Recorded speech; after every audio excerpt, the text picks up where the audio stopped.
दोस्तों, यह कहानी का साल हमें याद नहीं है और न तारीख याद है, लेकिन दिन हमें याद है कि वो कौन सा दिन था। यह घटना मेरे साथ जो घटी वो रामनवमी का दिन था। पहले जो था मेरा बिजनेस कुछ और था और उस बिजनेस में सुबह से शाम तक हमें लगना पड़ जाता था। रामनवमी का दिन था और उस दिन मैं अपने आप को बिजनेस में व्यस्त रखा। शाम हुई, रात को ज़्यादा समय तक जो था अपने बिजनेस में फंसा रहा। करीब धीरे धीरे 12 बज गए। रात्रि का समय था। मैं धीरे धीरे अपने ऊपर छत के ऊपर सबसे हाईएस्ट पर यानी तीसरी मंजिल पर मैं गया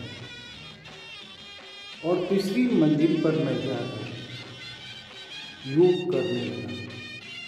समय करीब 12 बजे। मैं जो था धीरे धीरे योग में मग्न हो गया, ध्यानस्थ हो गया। दोस्तों, मैंने देखा मेरे मकान से कुछ ही दूरी पर एक काली माँ की मंदिर है, जिसमें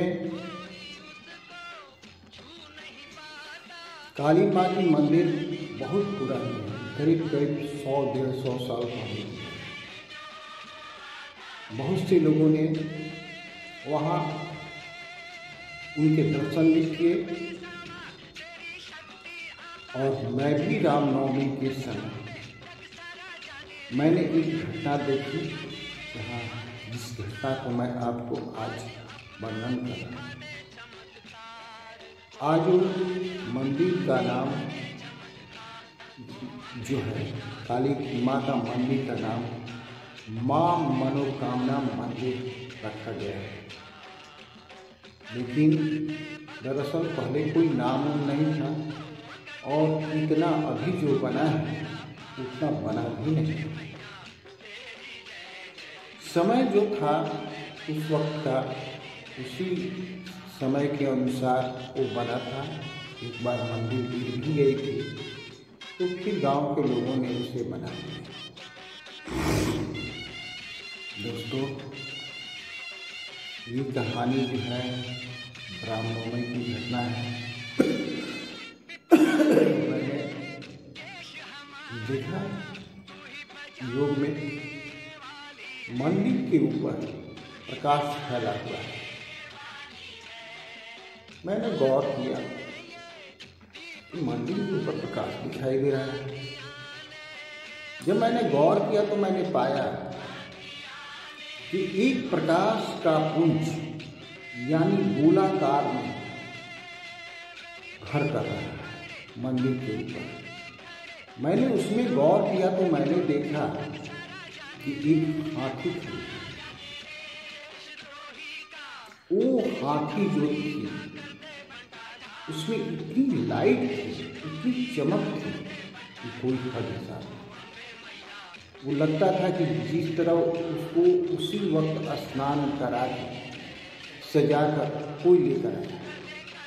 ऐसी सूक्ष्म दुनिया में होती है। पार्टिकल्स अगर हैं लगे हुए तो पार्टिकल्स से ही प्रकाश निकलता है। ये तो विज्ञान की बात है, मैंने आपको बताया। फिर मैंने गौर किया, हाथी ने हमें अभिवादन किया। मैं ताज्जुब किया था कि हाथी है और हाथी हमें नमस्कार करती है। सूंड उठाकर उसने हमें नमस्कार किया। फिर उसके मैंने हाथी के ऊपर एक महावत था। महावत भी अपने अंकुश से हाथी को वश में करने की कोशिश कर रहा था। उसने भी नमस्कार किया। फिर मैंने देखा कि उसके ऊपर मंडप बना हुआ है। मैंने गौर किया कि भाई ये इस पर मंडप बना है। मंडप में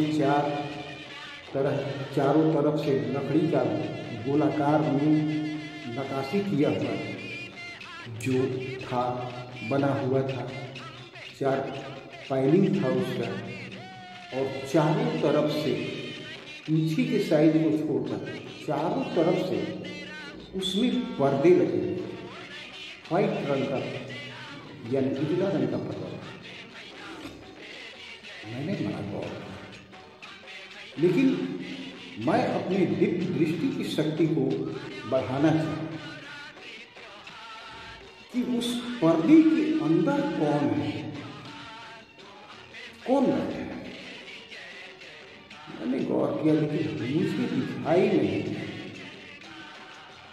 मुझे एक लेसन उस दिन मिला कि जिस तरह यहाँ हम पर्दा लगा देते हैं अस्तुत दुनिया, तो हमें दिखाई नहीं देता है, उसी प्रकार सूक्ष्म दुनिया में भी अगर कोई कहीं है और अपने आगे पर्दा डाल दिया है, तो उसे ये दिव्य दृष्टि योग नहीं देख सकती। दरअसल मैंने आपको बहुत सी कहानियां सुनाई हैं, लेकिन इस कहानी की एक अलौकिकता है। वहाँ जिसे हम स्वर्ग कहते हैं, वहाँ कितना रिस्पेक्ट है। न हम उसे चीनते हैं, न जानते हैं, न पहचानते हैं, फिर भी हाथी ने हमें रिस्पेक्ट दिया। दोस्तों, वहाँ महावत भी रिस्पेक्ट दिया। दरअसल जरूर कुछ और कुछ है जो हम मालूम नहीं जानते। इसे जानने के लिए मैंने जो आपको योग के बारे में बताया है, उसमें कतई कहीं झूठ नहीं है। अगर आप भी चाहिएगा, आप भी योग करना चाहिएगा, जो मैंने कलाएं बताई हैं 2 योग की घटनाओं में, उसे अगर आप सीख लेते हैं तो आपके सूक्ष्म लोगों से मिल सकते हैं। ये कोई ऐसी कहानी नहीं है दोस्तों, ये आपको जीवन में प्रगति ही देगी, वो आपको आगे ही बढ़ाएगी। देवता जो हैं मदद करते हैं। सूक्ष्म दुनिया वाले अगर जब आप घोर संकट में फंस जाइएगा तो आपको मदद करते हैं, क्योंकि इनकी जो आदेश है वो नकारा नहीं जाता है। लेकिन हम जो है न उनको याद करते हैं, न उनको अपने पास योग में बुलाते हैं, तो कैसे होगा? अगर हम दरअसल उनको याद करें, उनको अपने पास बुलाएं, अपनी समस्याओं को कहें, तभी वो मेरे दुख को दूर कर सकते हैं। क्योंकि इन सारी देवताओं से उच्च जो है वो परमपिता परमेश्वर, वो निराकार है।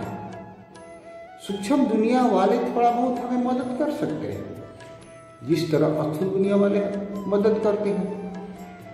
लेकिन निरंकार वाला जो शरीर नहीं है, जो इन्फिनिटी में है, वो हमें मदद नहीं कर सकता है, और उस समय के अनुसार ही मदद कर सकता है, वो वक्त के अनुसार कर सकता है, क्योंकि वो काल से परे है। वो महाकाल भी उसे कहा जाता है। दोस्तों, ये सारी घटनाओं को मैंने समझाया, आपको सुनाया, सूक्ष्म दुनिया की कहानी को बताया। इसके लिए मैं आपसे जो भी अगर मुझसे गलती हुई हो उसे माफ़ कीजिएगा। लेकिन आज भी वो काली मंदिर है और वो नवादा गांव की काली मैया कहलाती है। दरअसल मैंने वहाँ योग में बहुत कुछ देखा, बहुत कुछ अपने घर में बैठे ही देखा। सूक्ष्म दुनिया में आप बैठे मकान के अंदर या शीशा के अंदर ही बैठे होंगे तो आप आपकी दिव्य दृष्टि वहां तक पहुंच जाती है, देख सकते हैं।